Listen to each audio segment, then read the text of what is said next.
Hello, Hello. hello. I I love watching. So for those of you who have never used like a streaming service or whatever, I can see what like when there's like the preloading screen on. I can see what Sky's doing like in like a little video at the bottom, and she was just struggling hard with some dog hair. Just the There struggle was was real. my long-haired chihuahua is shedding, so Oh yes. and then it was stuck on my finger, so I was making a show of it for Natalia. It was a good time. Hello, hello. Hello for anyone here or coming later or Or in the watching this future. in the future. Hello, it's Hello, us. time travelers. It's Natalia and Sky, and we're here to talk We're hat about twins today. we're hat It's twins. We're just both it wearing just so hats. happened. Um, and She we're has here. cute new color of hair, Yes, so yes. notice that. I just dyed my hair. Please tell me it didn't quite turn out how I wanted it to. The sins of my past hair dyeing really screwed me on this deal this time with attempts to go pastel, but it's fine. Listen, it's all good. I don't need to look nice. I think it's cute enough. It's cute enough, and my husband was like, "Ooh, it's so beautiful." So like, he might be lying to make me feel better, but I'm going to accept it at face value that he actually thinks it looks good. I'm sure Um, he does. he's very kind. So today we're here to talk about Crash Course in Romance, a love story filled with murder and math. Um, now, But did we know there was murder going in? That's the question. no, we didn't. But listen, okay, I'm gonna say it right now. Well, okay, Murder so mixed with romance has been a staple of the Korean rom-com world for years. So people like who were suddenly shocked that there would be like a murder stalker plotline, like you knew here. It's okay. Welcome. but it's not like it was in the trailer or any. There was No. no. You didn't know. There was no hint. That's also common. Do you remember the trailers for Suspicious Partners? The fun dance musical? No. Do you remember the trailers for Strong Woman Do Bong Soon? No, I actually don't. What were the type? What did they have were for just that? like they were like goofy fun. She's a superhero. La la la la. And then suddenly you're watching the show, and it's not even in the first like episode, right? No, it's not. And So spoiler alert. Serial killer. Yeah, and when I say serial killer, like nothing. Scary. Listen, had nothing on this. Okay, Yeah, like legit scary. Nothing. Like the serial, like he wasn't even like a serial killer. He only actually murdered one person, but he was like a creepy rapist. Abductor. It was bad. It was bad. He was so unsettling. He was so, and just the tonal shifts were friggin' wild. But what I love about this is that this is a rom-com, that thriller, I guess, that's really centered around math. I don't math. I guess my tagline is a lie. I actually do math pretty well. I've always hated math. Like, let me put it this way. I have always been into like the reading classes, and I took comm as my major. Yeah, who ended up pretty much being an accountant without having an accounting degree? Classic me. Papers. As far as did I want to be doing that? No. No, never. But really, I was doing mostly HR accounting, to where it's mostly just adding, so it's not like it was elaborate. It was not what they are teaching in this show. So in New Brunswick, where I grew up, you can stop taking math in grade 11. Like you don't, halfway through grade 11, you can just stop. You can just be like, I'm going to art school. I don't have to take math anymore. And hey, don't worry about it. Don't worry about it, Desi. Welcome. You don't have to. You can just be like, I'm stupid and don't want to take math anymore. And they're like, okay, here's the paint. Go have fun. And which is what I did. Oh, Jesse. Thank you, Jesse. Thank you.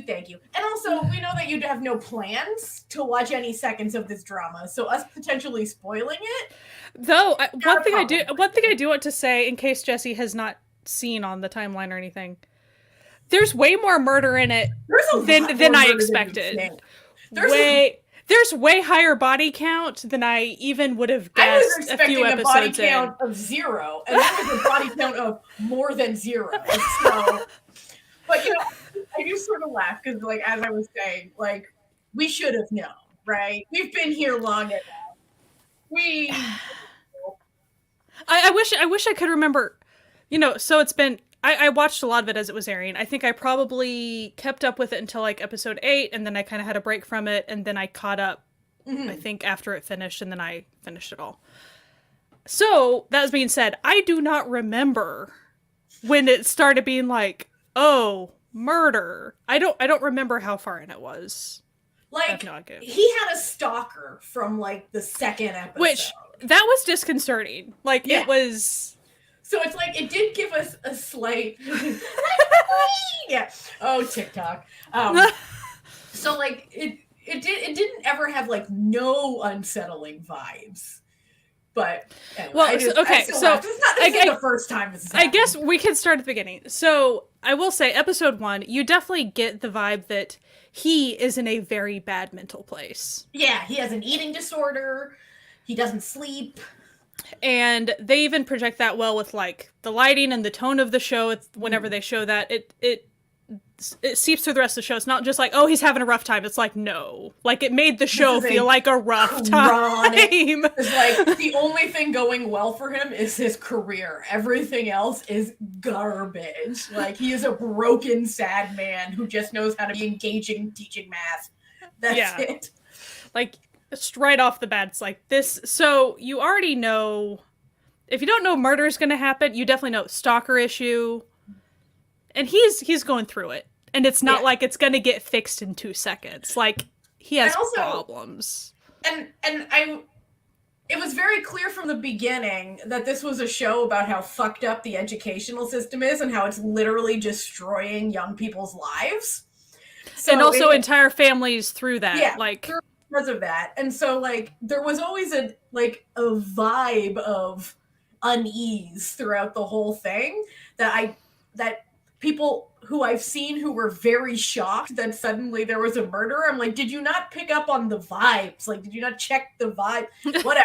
Listen, I'm not going to tell you your business. So, trigger warnings for suicide, murder, animal cruelty, animal murder, all types of stuff. So these are things that you might not expect from your math rom-com that you're coming into. The math was the nicest part of the whole thing. I'm gonna be honest. Like, he was a very engaging teacher. It made me be like, I would be in that math class. I would have a good time. You know what? Knowing, like, it's really funny because I'm thinking about, like, even if that was like the educational system in Canada, which it very much is not. Like, I'm looking back at like how my parents were when I was growing up, and my dad would have never made me go to that shit. He'd have been like, girl, I want you to sleep. I probably, like, honestly, I probably would be the type that I would go, but I would also obsess on it so much that my parents would have to talk me off the ledge. Like, I would... Like the one girl character who's... I felt sorry for that character. I felt so bad. Okay. That's later on. That's later on. I'm sorry. But, like, my dad had a real, like... He had his metric of how good of a parent how good he was doing at parenting. And I think this is actually a very healthy way. He's like, are my kids in jail? Are my kids dying of preventable diseases? Are they fed and are they clothed? And are they generally happy? If those 5 things are being met, I'm doing fine. Everything else is just icing on the cake. So I kind of appreciate that, which, when I think about it, really explains me as a person now, because I'm a lot like my dad, where I'm like, well, as long as you got good vibes, like, what's the problem? Right. Well, like, I remember my parents had to sit me down when I was a junior in high school, I think, and they had to be like, look, I know we've always said try your hardest. We now realize that was maybe the wrong thing to say to you. Like, you need to... You need to maybe back off a bit and find a bit of balance. Like, you need to try less. Like, you need to... You're going to be okay. Like, that type of a thing. So, yeah. I do remember the one issue I had in school was about math. And I'm going to tell you this story because I'm still pissed about it to this day. We're getting way off topic. I know. We need to talk about the show. I know. But this actually could like feeds back into the show because this would fit. Where I was in this math class, and as you can see, I have these lovely glasses upon my face. And I didn't have glasses then, and I couldn't see the board. So I was like, excuse me, can I like sit up front so I can see the board? And the teacher was like, I know that you can see. Like you just want to sit next to your friend. And I was like, I'm not friends with this person who's sitting in the front. And he like legitimately would not believe me. So he sat me with the worst person at math in the class, who then took pity on me and taught me math the whole year. And that was in grade 10, and I stopped taking math the next year. Up until then, I was an A student. So teachers can really fuck kids up, as can parents. So what the show really does focus on is it's not just the educational system, because though they do show classes, like school classes, the focus is primarily on the study halls and study classes that kids take after they leave school for the day. Which is insane. And specifically the main guy character, he is a very famous math teacher at a very prestigious, very difficult to get into organization that does these study hall classes that are also, you know, streaming, online classes, the whole shebang. And then they even have, like, within their prestigious study hall, then you have this top rung class that you can sign up for, all care for all these, pretty much for the kids that are hoping to get into the very high colleges, the wealthy parents. You know, you have to get certain like midterm test scores in order to even dream of being in this. Very expensive. It's a program for kids who don't actually need this program. Oh yeah, like this is highly privileged kids. Yeah, the kids who don't need help in school are the only ones accepted into this help in school program, which is dumb. Whatever. And so not just that, it really also shows a ton of screen time, and I wasn't expecting this, and I will say it was my least favorite part of the show, but I will say it probably shows a little bit of true life. It gives a heck ton of screen time to the moms of all of these kids. And so the high echelon kids and how they have to pretty much scheme to do things, but also it shows in passing, even in order for kids to have a good spot seating during their study hall, their moms during the day stand in line for hours in order to reserve a seat closer to the board, just like you're talking about, and how it becomes pretty much a full-time job to support your kid in this very specific endeavor. But they're already studying all the time at school, and then, like, there's already a heck ton of pressure. Like, I don't know how they do it. I would have, you know, like, you hear all these stories of students, like, you know, offing themselves over test scores. If that, I could see me being one of those students thinking about that if that was my life. Because, like, no, absolutely not. Like, and there is a character who they show going through an acute psychotic break because of school, which is I will horrific. say her character, I wish they would have kind of given her because they ended up actually giving her a diagnosis later on. Yeah. I wish they would have mentioned that sooner in the show. Whereas, because for quite some time, it felt a lot like just, so in the typical K-drama, you have the mean girl or the jealous girl who does take it out on the main character and all this and that. So you have a lot of those types of actions. A lot of it felt like jealousy.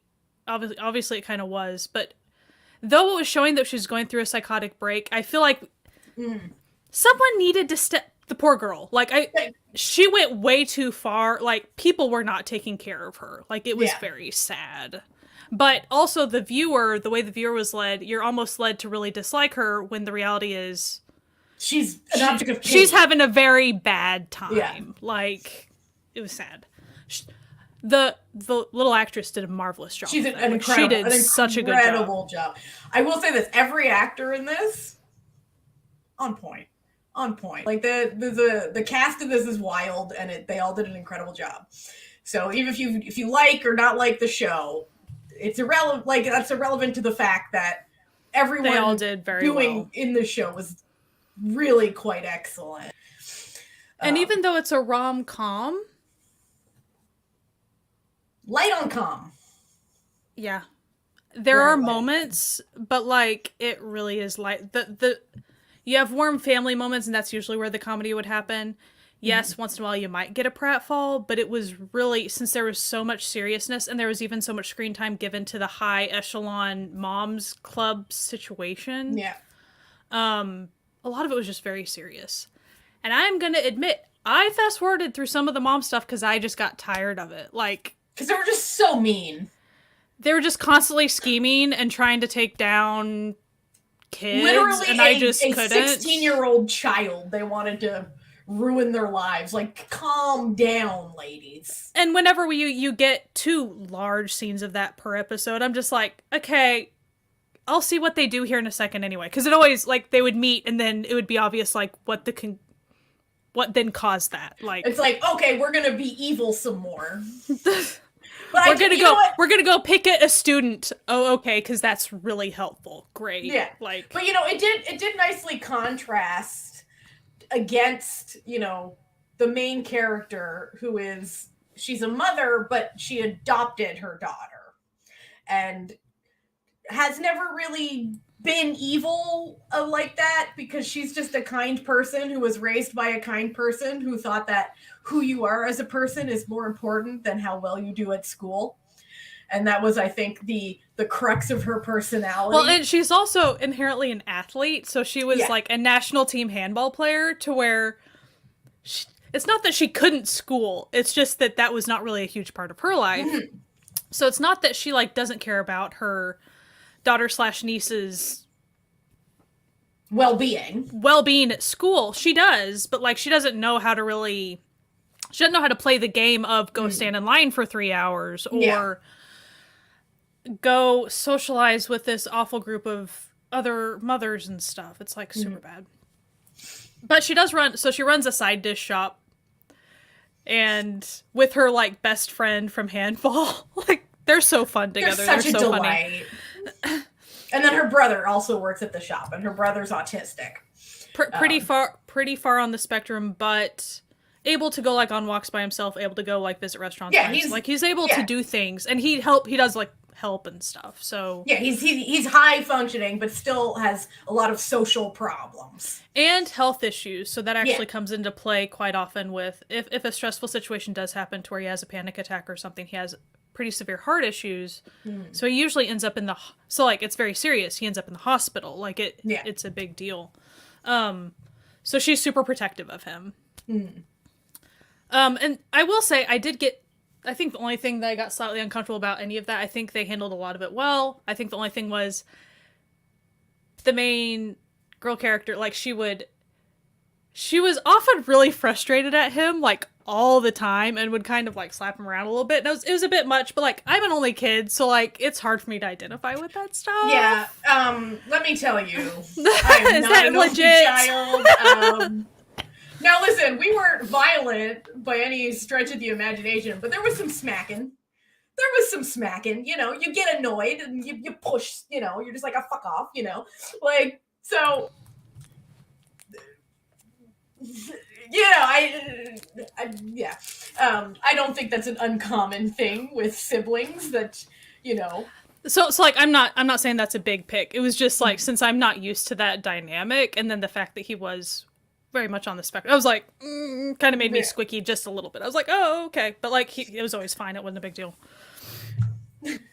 Me and my brother always, like, it's like to such a point that like, if mom was on the phone and like, maybe I smacked my sister Krista or something, and she would go and be like, Mom, Natalia hit me. My mom would just be like, then go hit her back. Like, what do you want from me? like that's the sibling way. That is the sibling way. Like, that's just a normal thing.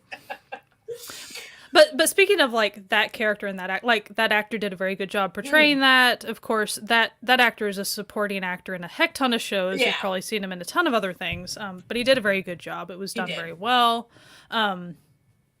Really good stuff. And even the hyperfixations and things that character had, it all seemed very realistic, and it wasn't done in a bad way at all. Like, it was handled very well. I didn't think it was like insulting in any way. Like, but and then even the interaction between I was gonna actually grab the character's name since we're talking about these. Kim Young-ju? Nam Hei, so the niece daughter.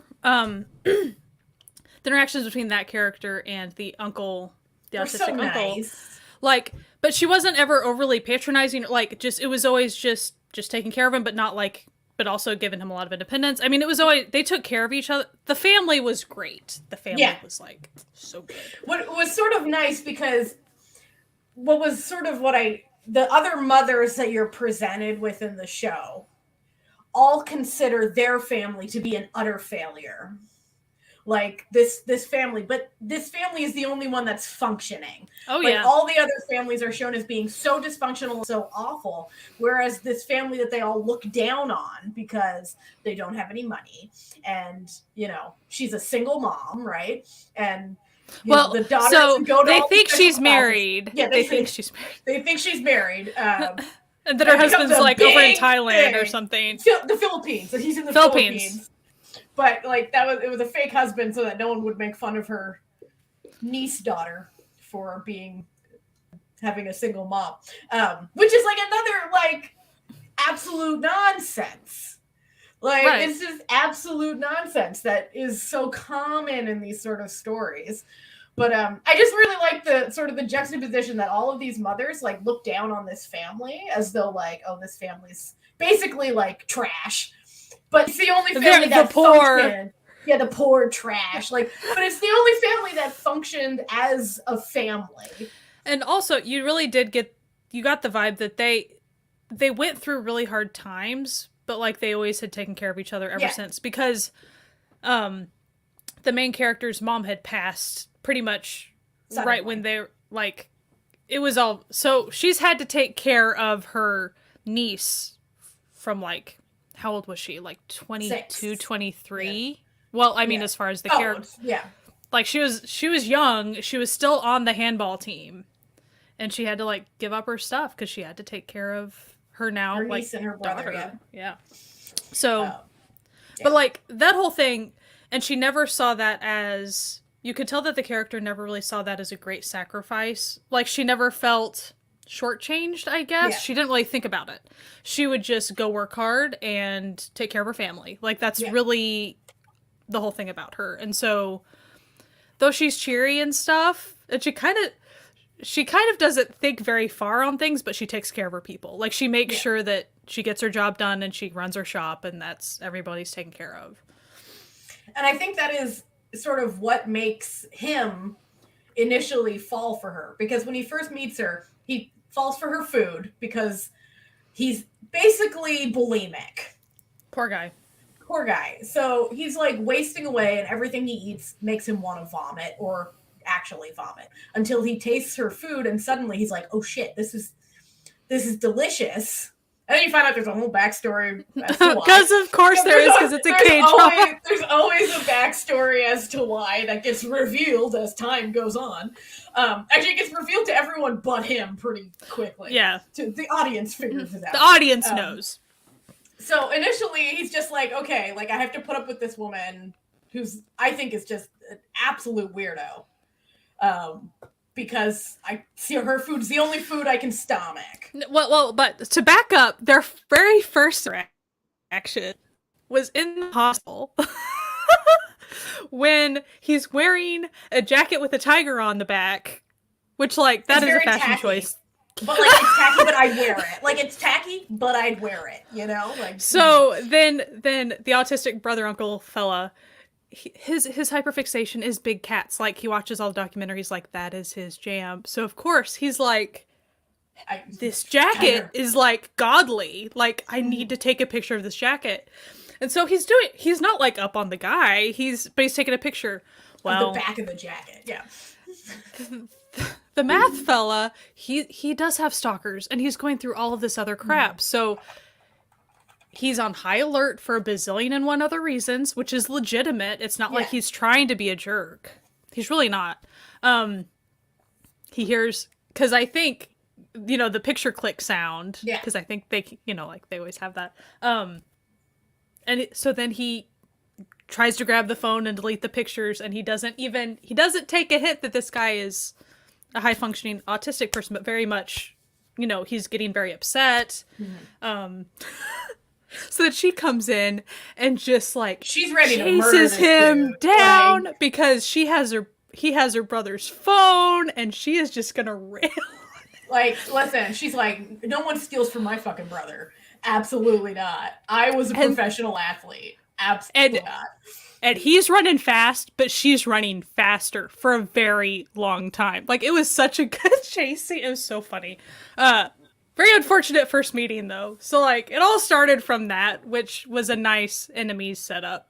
Mm-hmm. They really weren't enemies. It was just a really unfortunate situation. Yeah. But they eventually cleared that up. And then it really was, hey, I just like your food. Can you, like, deliver me some? That'd be great. Thanks. Because I don't want to die. But he never explained that because, like, they're not close like that. Yeah, and I will say there's probably also an element that, and I know this is true in the West because of the patriarchy, but according to many men don't have eating disorders. Except if you've ever listened to what a gym bro eats, lots of men have eating disorders. Like, and I think that's like common where it's like, no, eating disorders are like a woman thing. But he clearly has a severe eating disorder. Mm-hmm. So he can't really admit this. And I'm trying to remember. He's getting help. Like, he's going to doctor and stuff, right? Yeah, he's at because he talks with the doctor. Yeah. And then his little assistant. So anytime this actor shows up, kind of these days, but really ever, I know he has always been. So this actor Shin Jae-ha. Oh boy, he's so good at being charming with his little smile. He's such a good-looking dude. He's so charming. And I will say, there's nothing unsettling about this man, but he sells unsettling later on. He's so good. Like, he's And also, if you book in this with Taxi Driver 2, he's in Taxi Driver 2, everybody. Yeah. Same thing. So, like, that's fun. So he shows up and you're like, oh hey, okay, yeah. Interesting. It's funny when you get typecast like that. It's like, it's a compliment. It's kind of like, it's like, hey, you're cute looking. Can you kind of lead June a bit for us? Yeah, and they're like, so, and then they do it. It's like, yeah, you can lead June. Let's go. Okay. Let's go. We want you to play someone with a nice smile who is unsettlingly awful. Can you do this?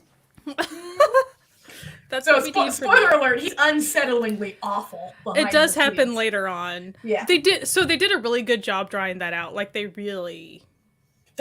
a red herring and everything. Like, they misdirected you all over the place. Like, woo. They played that very, very well. I have to admit, like, the screenwriter, she's done some other stuff that I really enjoy.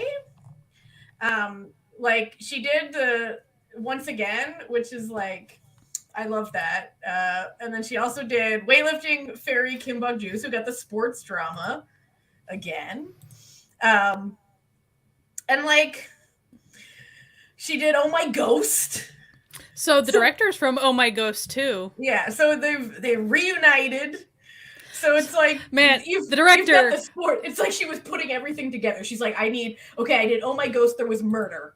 All right. We did Weightlifting Fairy Kim Bok-joo. There was sports and sport. Okay. And then we did Once Again. There was melodrama. All right. Now I'm taking all of this and I'm combining it, but getting that Netflix money for it. And good for her. Well, I mean, the director, he is like, Oh My Ghost, Tomorrow With You, The Smile Has Left Your Eyes, Abyss, Hi Bye Mama, The King Eternal Monarch, Hometown Cha Cha Cha, and this. Like, so listen, that explains a lot right there. He's popular with the Netflix. Yeah, he's all over Netflix. Yeah. He does good work, So So what did you think about like the mom scenes? Like, were you totally cool with that? Like, did you think that they got a fair bit of screen time? Oh, they got a lot of screen time, but I think that's actually not like I didn't find it too overly much because I felt that the crux of the show wasn't actually about romance, but was about how poisonous the education system is. And the romance was just a little bonus to keep you going. You know what I mean? They're That's like, true. okay, we're gonna give you this really nice mature romance. Oh, that, yeah. But the point of the show is that we're fucking up our kids. that's the point of the show. And as far as if you really want to understand how these two characters really got like heavily involved with each other, essentially the niece-daughter character ends up going to the school thing, going to the tutoring class situation. She ends up improving dramatically on her test scores for math to where she places first on one of the more important tests at school. And then that gets her into that all-care program, that fancy top-tier program. And the rich moms are pissed. Ooh, they don't like it, because all of a sudden the poor girl's in the fancy club, and they don't like it. And she's smarter than their kids. And well, it's not even that she's smarter than their kids. She's better at taking tests than their kids. And that's the whole thing, too. Like, we can go into that in a second. But, so, Machinations, she gets kicked out. Because of course she does. And he feels not just like a little bit bad, he feels awful. And this is well before there's any romance. Like I don't even think quit over it. I don't even think he's noticed his crush. So like he's really not involved in this family all that much, aside from he sees the potential in that student and he wants to really foster that. Like he sees her talent and sees how much she's improved. And then the fact that she gets booted out against, like, he didn't cause it at all. Like, it was not his. Yeah, he was against it entirely. Yeah, and he's, like, ready to quit. He's like, F this. Like, so, he ends up, I couldn't figure out, was it illegal for him to tutor? Not really, because he wasn't getting money. Yeah, no, would it have been... It would have been if he was accepting money for it, because he had, like, anyway, because of licensing or whatever. That's what I was trying to... If he had accepted money, would it have been illegal, really? Or would it have just been sketch? It wouldn't have been illegal, but I think it would have been against his contract where he was working. But since he was doing it for free, because he's friends with them. Well, right. And getting food, too. Because, like, which he legit needs. But he was like, no, but I'm going to pay you for the food. Because then you can't be seen as a bribe. True. But like she would go like deliver his breakfast or something, which kind of was like the extra step, right? Yeah. But so that's how they started getting more involved, as like he's around even more, even than just the daily food getting. He was also tutoring. But it's not like he was paying a heck ton of attention. It's just she's a very warm person. And so giving him all the food all the time, but kind of bending over backwards to deliver it if he needed it, or like, you need to be eating more or whatever. Because she just genuinely cares. Like, and it wasn't a romantic thing.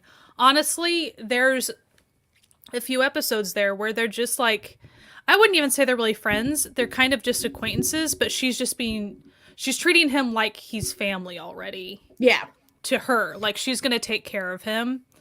And for someone that's very alone and trying to work through some stuff in his own life, like, that was a big deal. Like, he really needed that.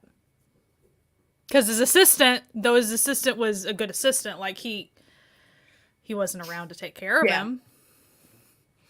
Oh, okay. Question. What did you think about the lawyer mom plot? Because that was a wild ride that we all went on. One thing I want to say is that actress was incredible. Kicks tail. Okay, so the actress is Jong Young Nam. She is also in The Veil as like a head of one of the NIS departments, and she kicks tail on that too. Like she's one of those actors. I love it when an actress or character, whenever they get mad and they start over enunciating their word, I'm like, I like that type of anger. And so she's so good at that. And she's so bad. Like, she's so bad. She's so unethical. But also, she's evil to her own children. Ooh. And then is like, but I'm doing it for your own good. Even though I saw what happened. Okay, so for anyone, listen, you're here, you're expecting spoilers. I'm not even gonna. We're gonna go deep into spoilers now. Like just okay. So this family has 2 children, 2 sons. Okay, and the one son had a literal mental breakdown because of how hard she pushed him at school. That he is now like a recluse who only leaves his room to go feed stray cats. And won't even look at her. Like anytime he sees her, has like a panic attack and ends up yelling at her and kicking her out of his room and locking the door. And instead of like thinking, learning from that experience, maybe me doing this to this son who was up until high school a pleasant, smart child, I'm gonna do the exact same thing to his younger brother. So bad. She's so bad. But so one thing about that character though is they also make it very clear that she is always on the edge mentally too. Like she's obviously unhinged and needs help as well. Yeah. It's almost like so bad to her own kids. The show's also saying that mental health isn't understood or looked after as a general thing. Especially in high stress situations. So like they're showing these high stress, high pressure situations of kids and parents, and it's obvious that that's not being taken care of. And it's also showing how people view mental illness, because none of the people in this show who have severe mental problems, like mental illnesses, are the ones doing anything bad. Right. But everyone treats them like they are. Like, for example, the autistic brother, he likes going to the waffle shop at the same time because the one waitress at the waffle shop made the best waffles. But meanwhile, this waitress doesn't bother to ask why he's always there every day at the same time and assumes that he has, bad intentions towards her, and her boyfriend like attacks him and it becomes like a whole thing. And then, you have the brother who had a mental breakdown, who just wants to feed stray cats and then witnesses murder, but then because he's mentally ill, everyone assumes he did it, even though he just wants to feed his little stray cat friends, and like, which they get hurt, and then the cats get murdered. You don't see that. Don't worry, it is not explicit about the cat murder. But the thing is, that doesn't. The reason, to me, it's still a heavy trigger warning because it's not like that comes up once in one episode. It comes up probably every episode. It is a thing. He does end up at the vet where they talk about how bad it was and stuff. It's a huge. So like, I did fast forward a little bit through a little bit of those. Yeah, you don't need that energy. It was just sad. I was like, got it. He's very broken up about this situation. I can't handle it either. Like, I don't like animal stuff. Yeah. I'm just saying, it's not a one-off. They talk about the poor stray cats a fair bit. Yeah. And he's just a sad, broken guy that, because mental illness is not understood, everyone assumes that he's, has sinister. Even his own mother is like, won't even ask him, did you do it? Is just like, assumes that he did. So how did you, she was crazy, whatever. How did you feel about the end of her redemption arc? Which, like, why the crap did she have one? I feel like, so I have this problem with a lot of Korean media, and it happens in variety shows, and we've talked about this on the podcast before, is that there's this insistence of like, gotta keep the family together, when everyone would have been better served by never talking to her again.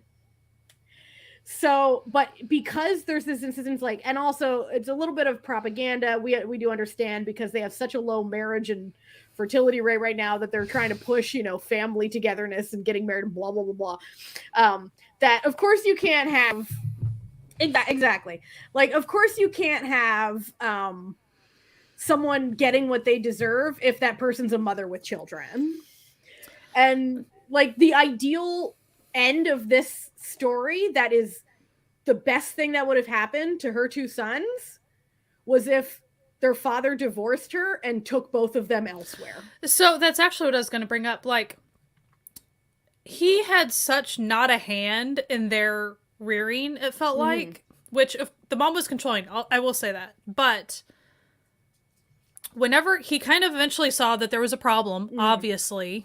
But it took his why didn't son he then begging him to help? But, other than just helping get mom out of trouble, he should have then stepped in and assessed, like, I messed up, I left you to her, take the kids, like, the whole shebang. Again, this goes back to patriarchy, because in patriarchy, it's a woman's job to raise children. So he would have probably absolutely been like, well, this is all her fault. I gave her money for their care. So then pretty much at the end, it's like, oh, we're all sitting to eat together for the first time in forever. And, like, the dad's just sitting there and everything's awkward. And I'm just like, dude, you're equally at fault. Like, don't even. Like, you haven't taken care of them. And he needed to step up. Like, but the fact that he pretty much just looks on, and then the mom says to the brother that had a mental breakdown, all these things, we should go on a trip together. And then everyone's like, oh, that would be a lovely idea. Lovely. And that's so charming. It's like, no, what? Like, no, she was the direct cause of all of his problems. And she exacerbated all of his problems throughout the show. Everything she did made his life, made both of her children's lives markedly worse the entire time. Those kids, listen, if that was my mom, I would never speak to that bitch again. Mm-mm. Like, after the shit she pulled, she almost got him. Even the second brother, like, either of those kids, never. Like, because the one kid, she almost got him put in jail for murder because she wouldn't just ask him, did you actually, like, what happened? She never bothered to ask what happened. She was just like, oh, he can't be tried for murder because he's mentally ill. Like, no, he didn't murder. That's why he shouldn't go to jail for murder. And the second one, she was willing to literally. He didn't need to cheat. And she conned him. She forced him into it. She conned him into being a cheater. And he didn't even know until he was taking the test. Oh my gosh. Fucked up. Like, and then he literally drops out of school because of it. If that was my mom, never again. Not a single fucking word from me the rest of her life. No. Absolutely not. Like, because he sees how she treats her brother. She sees how she treats his friend. She sees how he treats him. I'd never speak to her. Like, this is a cheery, false notion of, like, what would happen to this family. Well, and also, like, they just go on a trip to, like, Europe or something, and then, like, it's just all charming, haha. So not even on the mother's, but, like, for the brother. The brother needs a lot of help. Like, he needs help. She needs help. Everyone needs help. Like, no. Now I will say I didn't feel like the main ringleader of the entitled Moms Club, whatever you want to call them, she didn't have a redemption arc.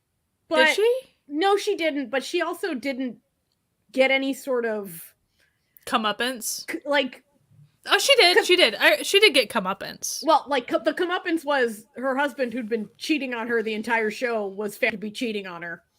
But, like, it was like we as an audience knew he was cheating on her the entire show. So she actually didn't get any comeuppance for what she had done to kids and all that. Yeah. Actually, and then they gave her the job of, like, the admission into the fancy tutoring school. Yeah. I forgot that. Yeah. And then they made it, like, cute, like, oh, you're obsessed with your daughter. It's so cute, like, you're gonna show her off to all these people getting admitted. No. No, your daughter almost ended up killing someone and herself because she had a psychotic break because you were pushing her so hard. And and she would have psychotic breaks in front of her mother. And her mother would just be like, just eat something and take a nap, you'll be fine. Like, this woman, so then the mom, sobbing. Then the mom ends up with, like, second place. Like, and the mom ends up with, like, this fancy job because of it. Like, they rewarded her in the end. Yeah. So she got this much comeuppance about something not related to, like, the actual problems that were being shown. Yeah. And I feel like this is also indicative of like the one failing that I have with this show. And people think, oh, is it because there was random murder? No, I'm actually totally cool with the murder plot. I thought it was fine, okay? I'm used to this. This is not my first rodeo. But the fact that the end of what happens to these mothers contradicts the entire point Message that was of the being show. made through the mothers. Because if nothing has changed, like they haven't seen the error of their ways and they haven't tried to make things better for other students. Like they saw how fucked up their own kids have become and did nothing and learned nothing and continue being petty and mean and pushing their kids and to like wild extremes and being bad people. And I think this is, you know, another sort of thing where suddenly like the writers were like, oh shit, we're not towing the line of like, we have to be, you know, that Korean children need to work hard educationally to get a successful life, which we've all know is not true. It's not true. Okay. You know what the world also needs? Plumbers, carpenters, you know, construction workers. That also reminds me of like we had mentioned, and I just want to emphasize, figuring out how to take a test is not indicative learning. It's not of learning anything. Like, speaking as someone who learned how to take a test pretty darn good and got a pretty good score on it, it just means that I happen to have a knack for that. Or you're good at memorizing things. It's just, for me, it was just test taking. I just happened to be good at it. It doesn't mean anything. And see, I'm the opposite. I'm terrible at taking tests. So when I was in college, I would like, because you could look up the syllabus of a class before you took it, I would only take classes that had an essay rather than a final test. I can't do tests. That reminds me, in my comm major, one of the main things you're kind of supposed to do is be involved in debate. Okay, just imagine me being in debate. That's a no. I will not. You cannot bake me. So it was pretty much like they would really try to push you to be in debate, but then they'd always kind of give you an alternative of like writing an essay, or if you go be a judge at like a high school debate thing. Like I went and I did everything else. Everything but debate. Yeah, no. Debate. Luckily, like my communications degree was more based in like multimedia arts and interactive arts. So mine's in interactive media design. But I remember I took a class for my theology degree, because I have 2 degrees, where it was like theology and film, and it was either you could take a final test or you could do a creative project and present the creative project. I was like, fuck yes, I'm down. I'm gonna make a creative. I wrote a comic book. I'm gonna make a creative project. We're out of here. Like, well, that was like all my philosophy classes. It was like essay. I'm like, yes, I can do. Yes. Oh, like MLA citations. Let's go. Like no, but like it's like. Ugh. Right, so I'm just saying.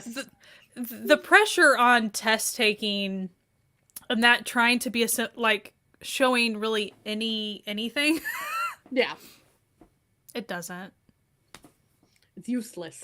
That needs to be dismantled entirely. Mm-hmm. But like that will never happen. No. That would be sensible. And we all know. That ain't it. You know? Ain't it. That ain't it. That's just. So I guess we should talk about the romance. It's cute. It is. I did like how they supported each other even before they kind of got romantic. I thought that was nice. So like to me, they even kind of started being more of a family even before he realizes he has a crush way before he does anything about it. Way before, like she doesn't fall really. She's just doing her thing, working and taking care of her family. Worrying about her daughter niece, like that's she's doing her thing. I love like the daughter niece. The daughter niece. But that is exactly what she is. It's her daughter niece. It's her niece that she raised as a daughter, who calls her mom and considers her mother. But so then when they kind of do get together, or when they start being seen together, it becomes a big scandal thing. What, like. And then Like, all the moms get all their butt hurt about it, because why? I don't know. Like, why do they care who this guy's fucking? Why do they care? Even if she really did have a husband in the Philippines, Why do none they ya. care? None of their business. None ya None of your business. Like, why? Who gives a shit? Like, that I must say that was pretty ludicrous. Like, where it's just like he's like, it's like, would you care if like why would you care what this math teacher is doing in his spare time? He's just a fucking math teacher. Like, get a life. It really, Like, it felt like he was an idol. Like a Yeah. K-pop idol level of upset publicly about this. But I still say get a life if it's a K-pop idol. Like, who do you give a shit? Who do you? Why do you care? but I'm just saying the Yeah. level in the show, the scandal level, I know, like it that's was the so level high. it was. It was crazy. But I will say, I did pity his character because he had a really bad crush. And he did think that she was married. So like he Yeah, of so he course felt wasn't gonna do real anything about it. bad. So he felt so guilty, and he wasn't gonna say anything, he wasn't gonna do anything about it. He was just gonna go have daydreams, and that was all he was gonna Yeah. do. Like He was just that gonna was it. fantasize and then move about his business. Right. Poor But guy. it just got to the point where it's like even like the students in his class are like making jibes about how old and ugly she is. And let me be the first to say, if y'all are out here, even though they had her like, you know, with her hair kind of like messy and like sort of dressed more like dowdy or whatever, if you're gonna look me in my fucking eyes and tell me that Jeon Do-yeon isn't drop dead gorgeous, you're lying to yourself and to me. Because like, it was like I tilted I would watch everything on my iPad, and I tilted to my husband. I'm like, hey, honey, like, what do you think of her? He's like, oh, she's beautiful, and I'm like, that exactly. Because I cannot suspend my disbelief, like, past the fact that she's gorgeous. And does she? Her character? How old is her character supposed to be? Maybe Like in her 32. No, she's supposed to be in like her. Yeah, mid. I think she's supposed to be in her 30s. Yeah. So she's supposed to be in her 30s, having worked very hard. Yeah. And being an athlete. So to me, it was totally fine. Like works. Yeah. It's fine. Whatever. What, she was a single mom. Like, whatever. You know, like, whatever. Like, I'm not here to judge someone on their appearance because, like, gross. And also, I saw some critique about like kind of her naivety or maybe her inexperience with relationships or anything like that. Again, I repeat, she have time? When did she have time? She had no time, and also she had no space in her brain for that. She had no interest in that. She was taking care of 2 to 3 people. Yeah, at all aside times. from herself, from a very young age. So like, what are you doing here? What are you? So as far as, you know, like whenever they started being really, she was naive. Cause it's her first relationship, and that's freaking okay. Oh my gosh! Before she became a single mother overnight, had to take care of her disabled brother after her mother suddenly dies in an accident. She spent all her time becoming a professional athlete to an all-girls team. So unless she, you know, bends that way, which does no indications that she does, who's she dating? And then she has to pretend that she has a husband like far away so her kid doesn't get bullied, which, come on. Stop it. Get it together. Don't bully single parent households, you fucking weirdos. Like who's she getting all this dating experience with is my question. Like, and she wouldn't have what are you wanted to talking do about? that. Like, as far as she needs to provide a stable family environment for like at least 2 other people other than herself. She's not going to screw with that. Like, what it are you wasn't talking even. about? And even in the span of the show, she's not looking for a boyfriend. Yeah, she's figuring out, crap, I have a very gifted daughter, and I need to figure out how to foster that, and I really don't have a lot of money. Like, that's a problem. She doesn't care about men. Are you kidding me? Men are the last things on her mind. But as far as she hears about it all the time, because her best friend is boy crazy, so she's Yeah. all over the place. The other dumb thing that I did see, and I'm not gonna call anyone out, but I know we all saw some real hot, steamy hot takes of people really being like, she looks too old for him, blah, blah, blah. I just want to point out that, like, if these two were dating, like, if they were their ages in real life and they were dating, there would be literally no problem with that. They're like, one of them's 39, one of them's 49. That would be a totally fine relationship to have. Y'all are tripping. Like, you know what? And I always find they're like, oh, she's too old to be like playing the, you know, role. Yeah, none of you have that energy when it's like a 20-year-old playing a 27-year-old to make it acceptable to be dating a 45-year-old man. None of y'all have that energy. So let's just calm it down. Here. So here's the thing I want to talk about with age gap relationships in general, like for characters. Mm-hmm. To me, it always comes down to like power. I'm not gonna sit here and talk about 18, 19, 20. We're not even going there. No, we're not. We're not. That's a whole different thing. That's not the same. Yeah, we're talking about whole ass adults. Mm-hmm. To me, it all comes down to like emotional maturity and emotional intelligence, and are they kind of at the same point in life? Do they have similar desires or similar goals? Maybe like, are they speaking the same language? Is what it all comes down to. Is there a power imbalance? Is any of this squicky? And it's not. This is totally above board. Everything is fine. Like, there's no problems here. These two characters are very different people. Mm-hmm. But they speak the same language, and it pretty much, as far as what language do they speak together, he really needs warmth and she provides it, and it works. Yeah. And it's cute. She really needs someone who appreciates her for who she is and doesn't want her to change, and he does that. Why are we upset about this? What is Now, I do have another steaming hot take that I saw that concerns the brother. The brother has a little romance with the best friend. And I saw a lot of questionable takes from people that I absolutely know watched Attorney Woo and thought the romance line of Attorney Woo was so adorable and wholesome and lovely. Suddenly have a big old problem with someone who is, I would say, about the equal levels of, you know, functioning autistically as, but when it's reversed, when it's a woman wanting to date an autistic man, y'all have a problem with this. Mm-hmm. I think you need to re-examine why you might.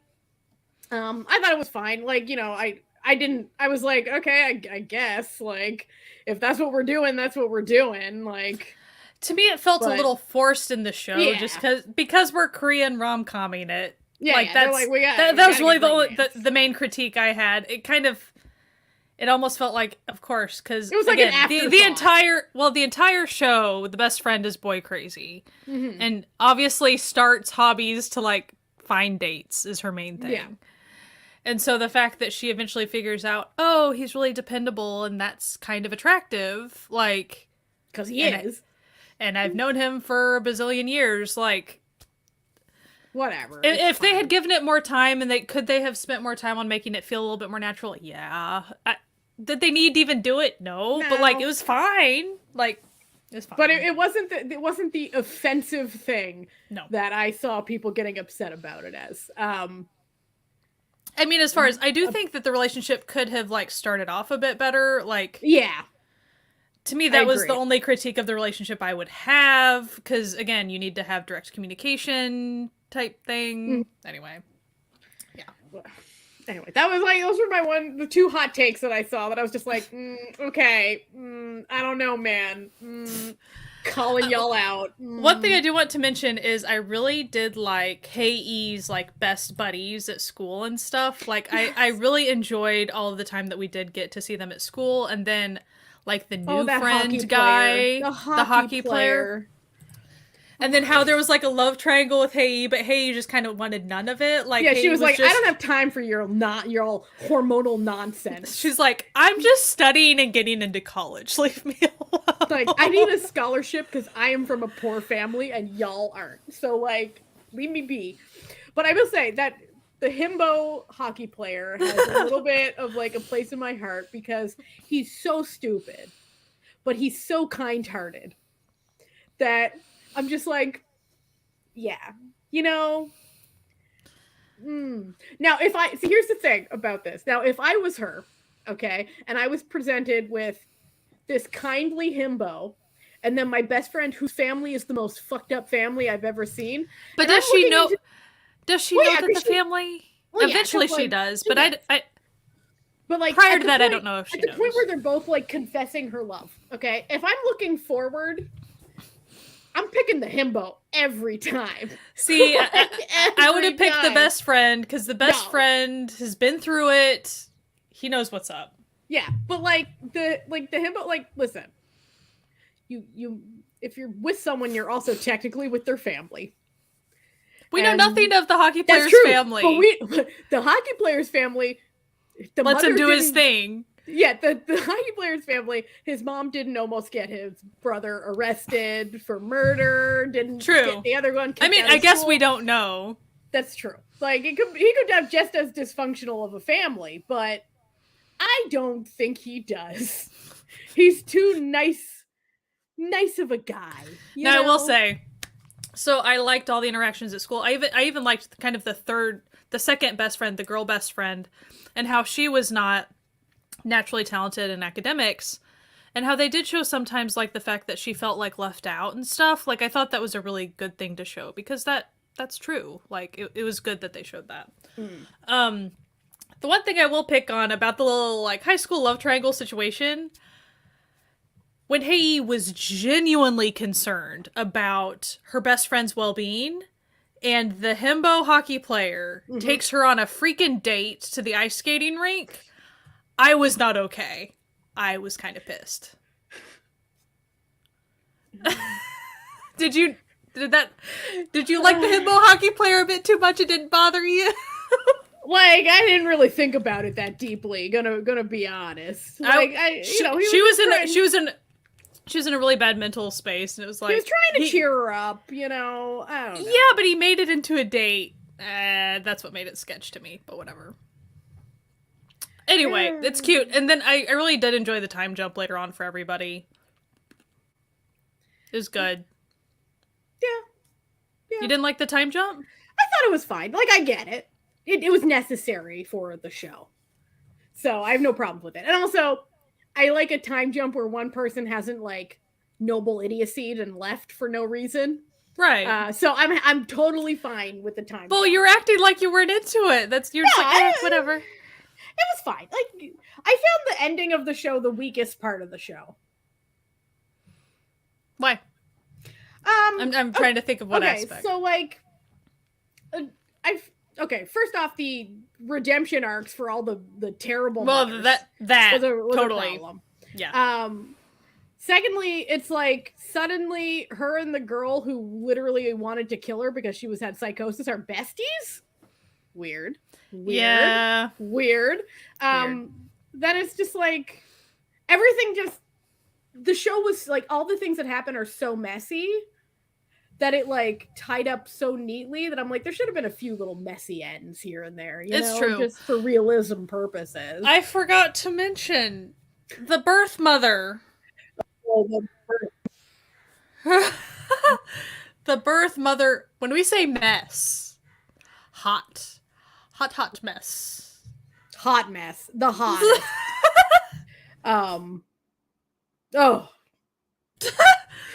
She was a hot mess. She shows up when Hei is in a coma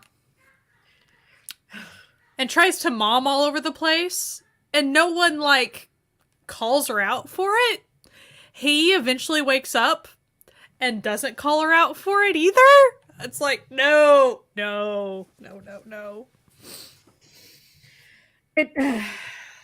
Okay. Yeah, the whole mother plot line was I felt like just don't have her come back.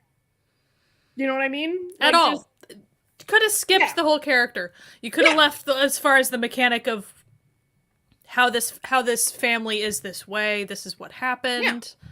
Did not need to go there. No. Did not need to show that she was like hyper materialistic and all these other like it is. No, didn't need she it. felt like a character for most of the thing. It was just weird.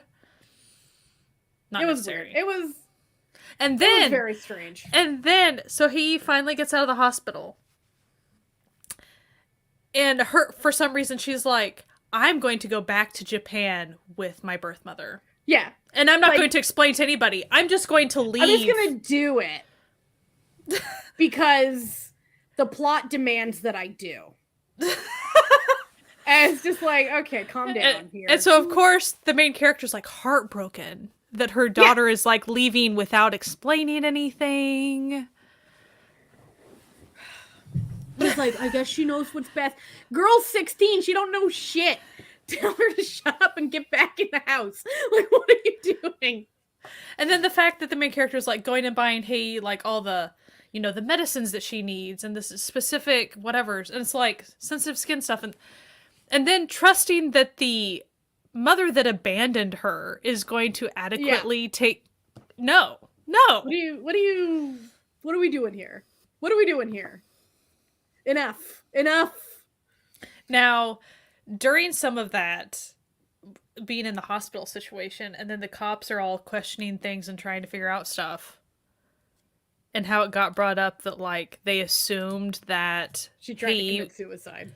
Well, that, but then also, like, maybe Hei was in an abusive family to begin with that caused, like, that was awful, but that would probably genuinely would genuinely happen. It felt very realistic, that entire situation, and that was very, very unfortunate, but I'm glad that they put that in there because it felt like this would be what cops would be doing, sadly. You know, a cab.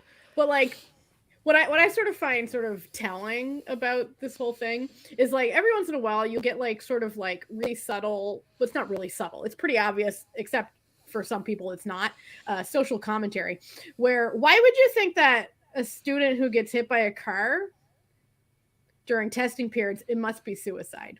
That to me says we have a problem that if this is like a common occurrence that we are not addressing, and we probably should as a society. But instead, fuck them kids.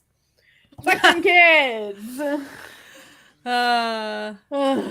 So what I wanted to say about the end that I liked, or I think it was just a little bit before the end, I did really enjoy the proposal scene. Yes. Because I love a good characters both proposing to each other. It's such a classic. As far as like the mechanics of why they felt like they had to propose, did not enjoy. But the scene itself was very cute. It's not. They're cute. They're a cute couple. Okay, I don't care what anyone says. They were an adorable couple. I'm here for their love. Like, I really enjoyed, like, she had really simple rings. He went to freaking Tiffany, because of course he did. Of course he did. But whenever he's putting the rings on their couple, you know, the couple ring situation, he puts the Tiffany's on both of them first, and then he puts hers on both of them. And I was like, I'm dead. Like, that was very cute. 110, like, they're an OTP. They're a very, very, very good couple. Like, I will say, he starts out as not that green of a flag, but by the end of this show, he's a pretty good dude. He was a mess, like he had problems, and he would in that moment he had no business being in a relationship, and he wasn't looking for one, so it wasn't an issue. But also, I did say on the front of like while other people's mental illnesses aren't really dealt with that well, I felt like his had like a plot of him actually trying to like become a better person and get to the root of his issues, which is very rare. Yeah, I mean, I do think they probably could have tied that up a bit better, but But there was murder to be done, so yeah, he had to still deal with some other stuff. So like, he had other stuff. but I mean, too. that's actually a good point. Someone committed suicide right in front of him near the end, to where he probably needed some extra help after that too. That then they didn't really visit that. It was obvious he was very depressed after that, and he probably had some PTSD. But we didn't go there because we didn't have time, because we had to wrap up Little Bows with all the stupid moms. But like, whatever. Yeah, all the moms needed some fucking redemption arc for some goddamn reason.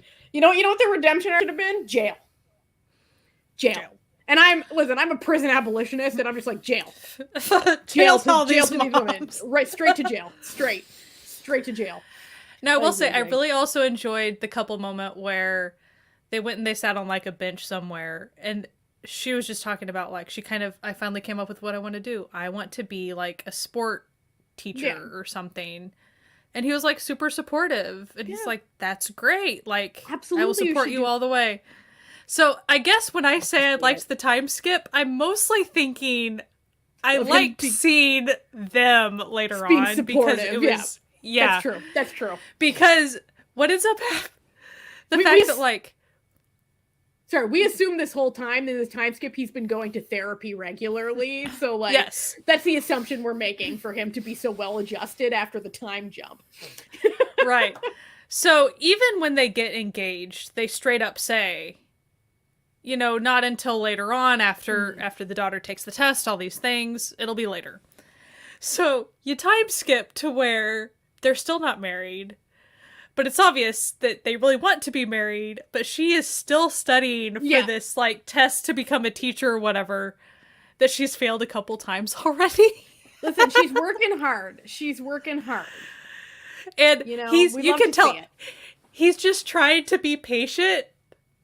And just not like, he's just trying to be patient. That's all. It was just comical to me. It was very good rom-com moments, like very rom-y-commy is what it felt like. And then of course it was like, she finally passed, and he gets that news when he's in class and announces it to the class. Yeah, like, it was funny. Which clearly he's become like a cooler, more easily to relate to teacher after getting all this therapy and becoming a more human person by having human like he was kind of being more of a human rather than like a facade as much, rather than a perfect math teaching genius. Now what did you think of like the twist of like the assistant and all that? Yeah, I kind of like, I'm gonna be honest, I've watched a lot of these shows, so it wasn't much of a twist. No, it wasn't much of a twist. Like, I knew it wasn't the brother from where I was like, absolutely not. Like, they're making this brother look real suspicious. Ain't him. This is a bait and switch. And then I was like, and his assistant is weirdly obsessed with him. To like a At the beginning, I actually just thought, so like, because I didn't pick up on that he was creepy yet. Yeah. In the first couple episodes, he wasn't. Right. Like, but I eventually, before he was obviously obsessed, when it was just like, he just kind of kept staring at him a little too long, I was like, oh, he has a crush. Gay plot? Like, I was like, ooh, gay plot? No. That's what I thought for a second. But no. Maybe, you know. Yeah. Listen, we don't know his inner workings. He was also very ill, you know, due to his own life situations.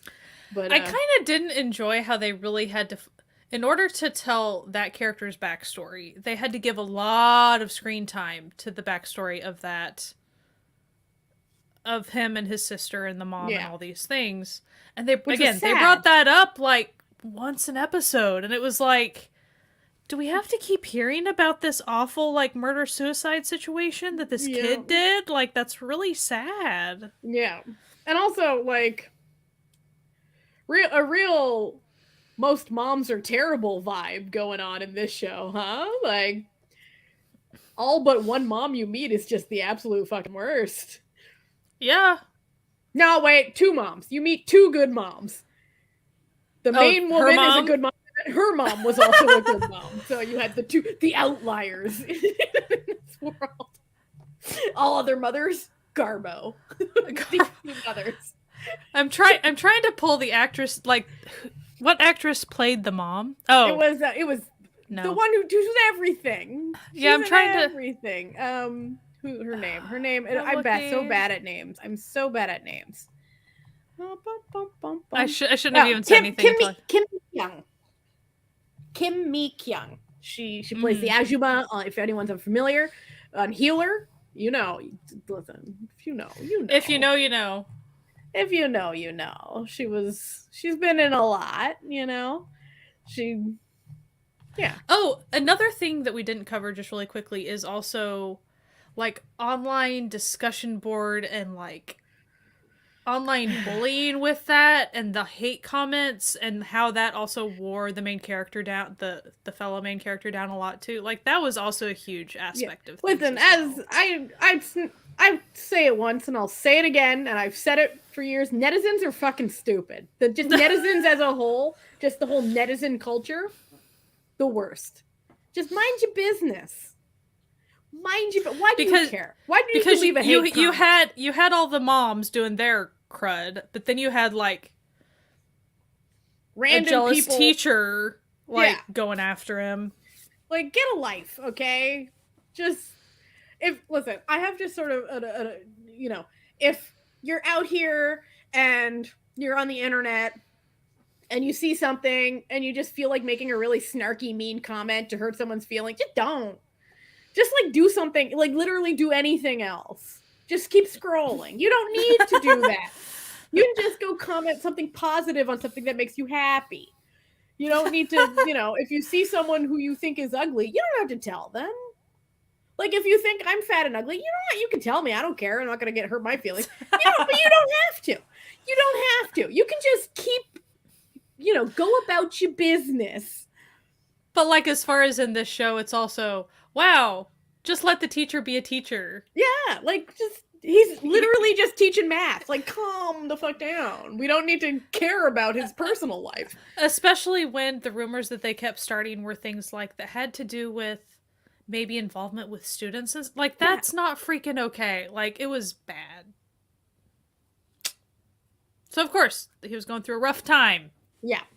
And it's like, if you're out here and you're like, you know, it'll be fun making up a career-ending rumor out of nowhere about someone, just maybe touch grass, you know? Like, even if it's the middle of winter, go outside, brush the snow away, and just rub that frozen grass. Like, get it together. We don't need to be playing these games. You can get another hobby. And get some help. Get help. Like, if that's what you want to do with your life, like, you need aid. Like, but you know, and that's so common too, right? Just people just making up shit online because they're anonymous, and you think like, oh, I'm anonymous behind the computer, I can do whatever I want with no consequences.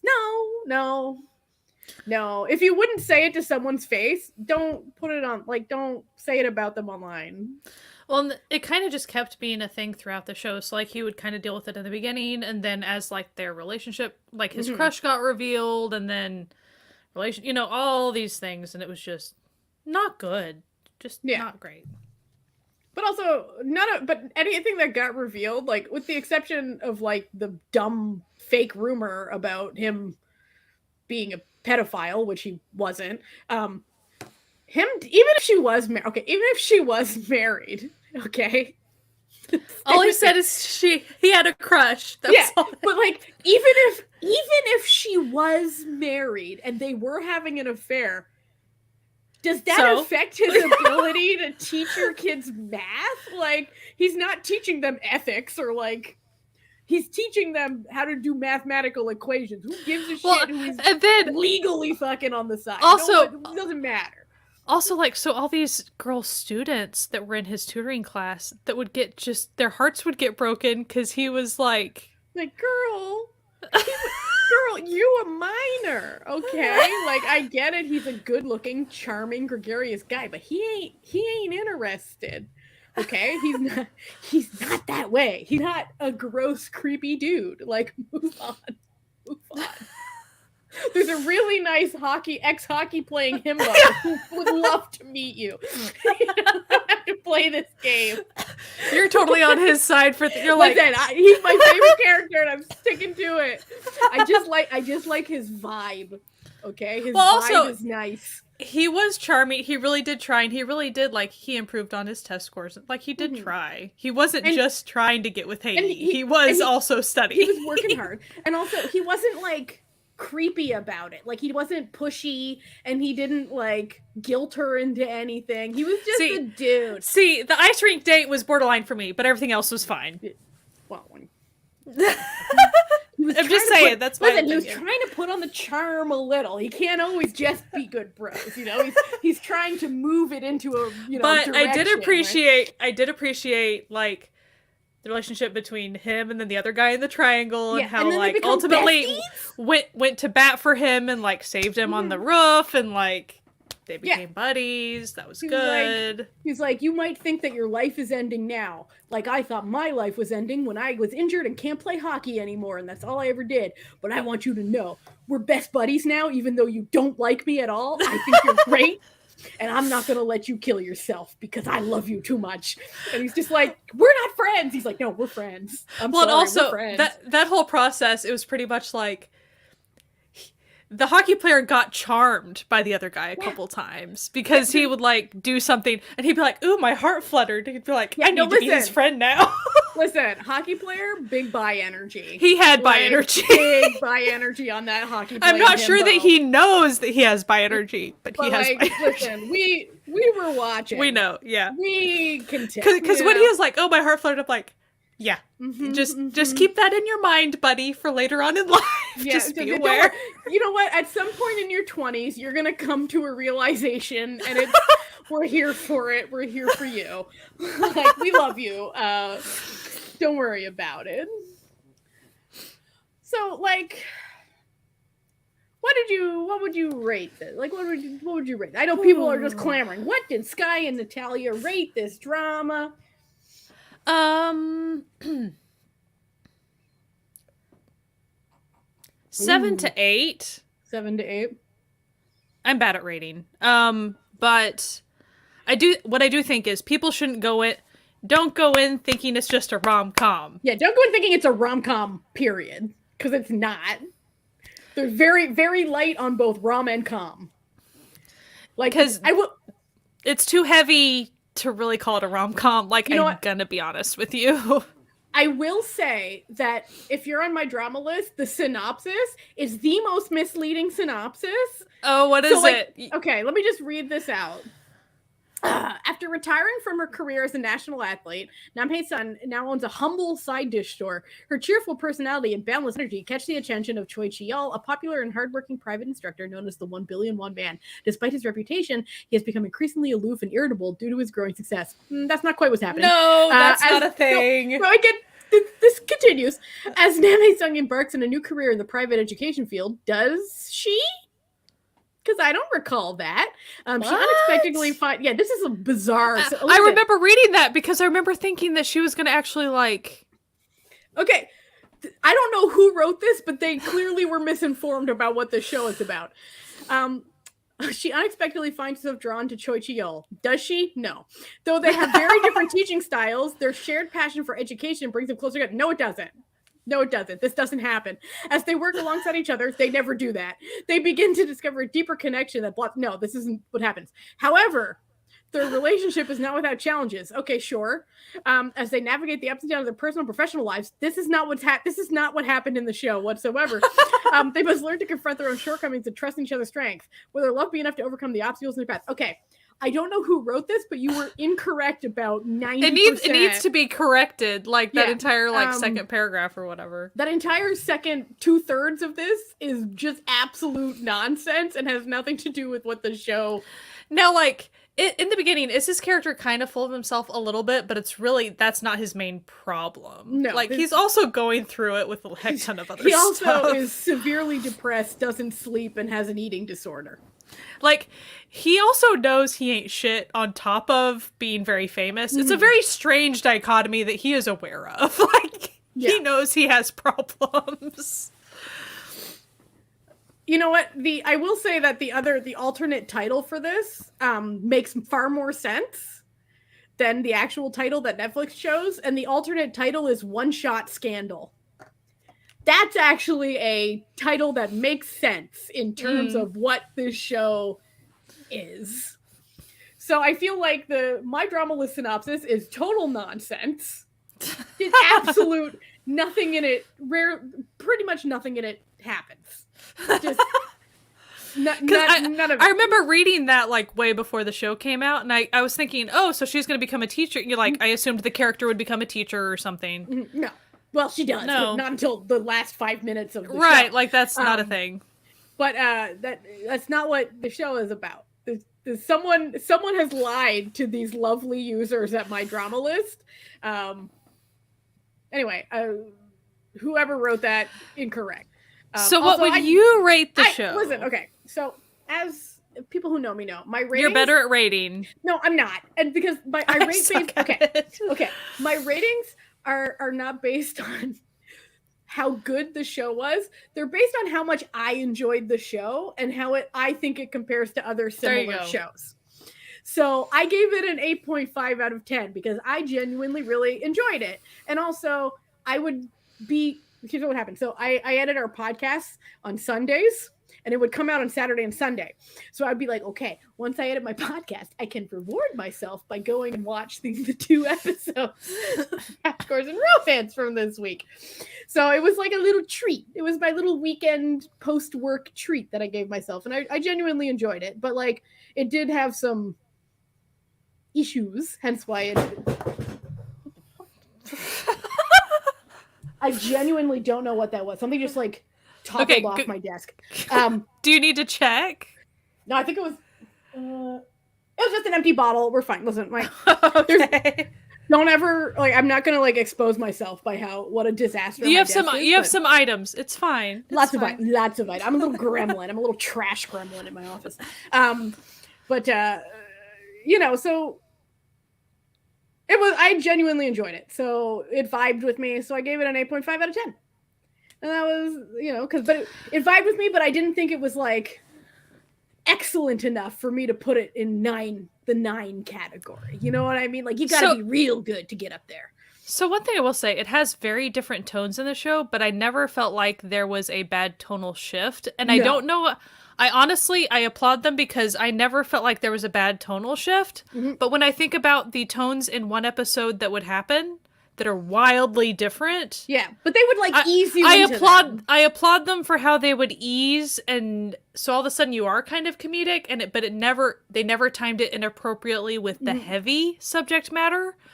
When it came to the suicides and things like that, they took that very seriously. Yeah. And so that, to me, that's very important. So you did have some rom-com, and they never misplaced that. They never juxtaposed it right on top of each other, and that's good.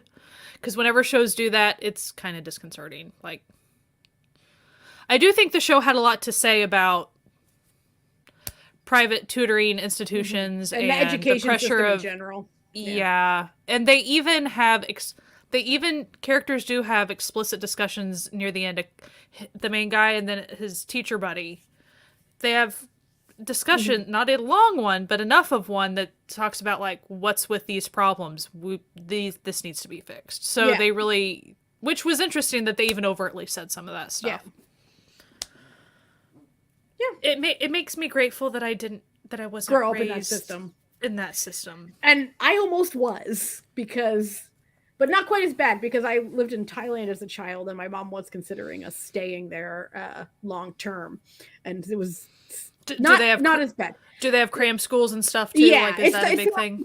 The culture isn't as intense as it is in Japan and Korea and China. Because, Thailand in general is just a little bit more laissez-faire in most things. And also not as much money in general being put into it. But I went to kindergarten in Thailand, and we had to wear uniforms in kindergarten, and I got smacked because I didn't color something the right color once, in a coloring exercise. You would, I could see you would not do well with that. No, that would not be good. I was a free spirit from a young age.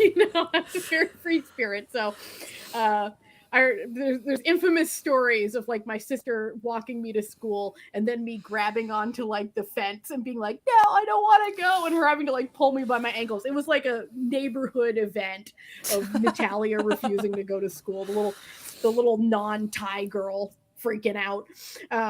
But yeah, so I'm the Canadian education system has its issues, but at least that wasn't one of them.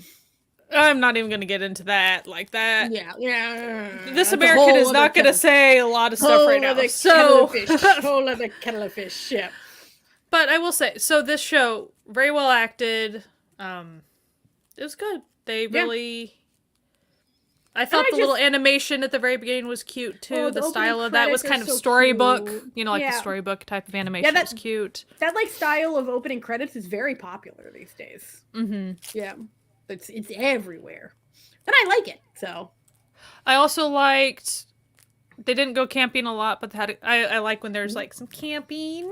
I thought that was cute. Listen, would it be like an Asian drama without either like a beach scene, a camping scene? You have to get away from the city somehow. Yeah, you gotta like go on a little adventure. You know, it's like the beach episode in an anime, right? You gotta like go on a little trip to like further your relationships. But yeah, no, I really genuinely enjoyed it, and yeah. So if you I do recommend it, but yeah, I enjoyed it. I don't think it's necessarily for everybody. Like. And also, don't read that My Drama List synopsis. It's fiction. It's a fan fiction of what the show is about. The main couple is cute, but I just want people to understand the percentage of couple screen time that you eventually get in even one episode is probably only a quarter of an episode. And then you get high school time, you get the tutoring place time, you know, then you get murder time. Like, there's a lot of other things going on. Yeah. And that's kind of the emphasis. And I kind of wish there was a unique term just for these types of shows that might have a rom-com line in it. But it's just a drama. Like there's so many vibes that it's but even the whole thing isn't very romantic. Like as far as what is the overarching theme? Wow, this education system needs a lot of help, and these children need a lot of assistance. This education system is ruining youth.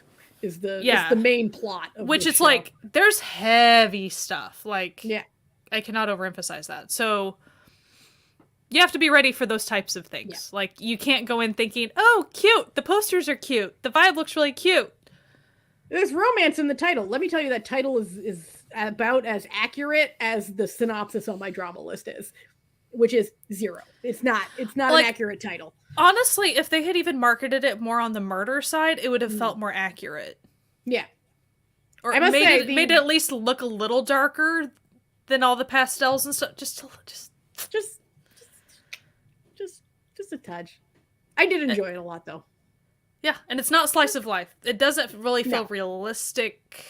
No, on the romance side of things. Like as soon as you've got like an intricate murder plot involving stalkers and like someone else who just cat murder, you're out of slice of life. You've moved out of it.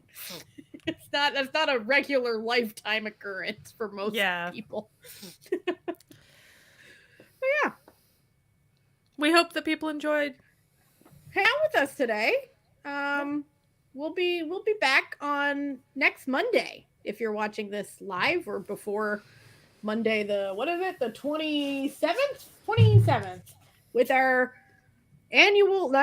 monthly what's coming up next month stream, which we do the last Monday of every single month, where we talk about what's coming up to watch the next month. Lots is coming up. There's lots going on.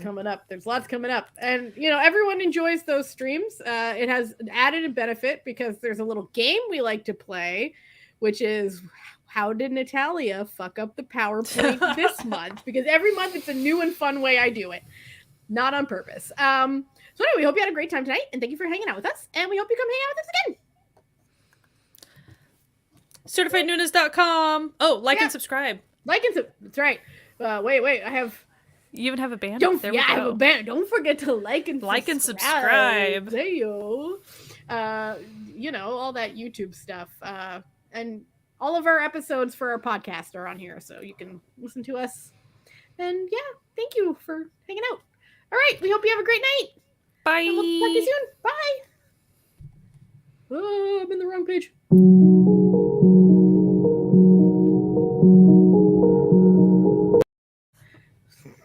Sorry, it's the wrong one. I'm dumb. Thank you. Bye. Have a good night.